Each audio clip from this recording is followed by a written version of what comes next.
आज कहां गया तेरा ब्रांडेड शैम्पू कहां गया, तेरा ब्रांडेड साबुन कहां गया, तेरा वो बॉडी वॉश कहां गया? आज तू कुछ नहीं बोल सकता। आज जैसे नहलाया जाएगा तुझे नहाना होगा, और नहाने के बाद कफन की वो सफेद चादरें, वो सूती चादरें, उसी में तुझे कफनाया जाएगा।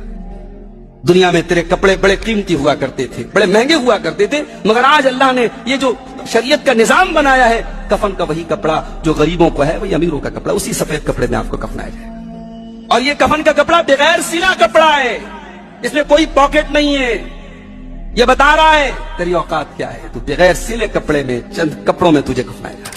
ভিডিওটি আমরা সকলেই দেখলাম। আমরা বেঁচে থাকাকালীন যখন আমরা জিন্দা আছি, আমরা কিন্তু শরীরের অনেক সেবা নিই, কিন্তু একবার যখন আমাদের মৃত্যু ঘন্টা বেজে যায়, যখন আমরা মারা যাই, তখন কিন্তু আমরা টোটালি অন্যের ভরসায় থাকি।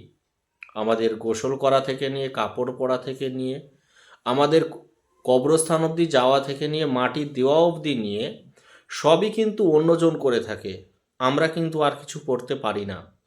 এর জন্য বলি, বেঁচে থাকাকালীন আপনি কিন্তু ভালো কাজগুলি করেন, যে কোনো ভালো কাজ করতে থাকেন, খারাপ কাজ থেকে আপনি দূরে থাকেন, অন্যায়কে কোনো দিন সাপোর্ট করিয়েন না।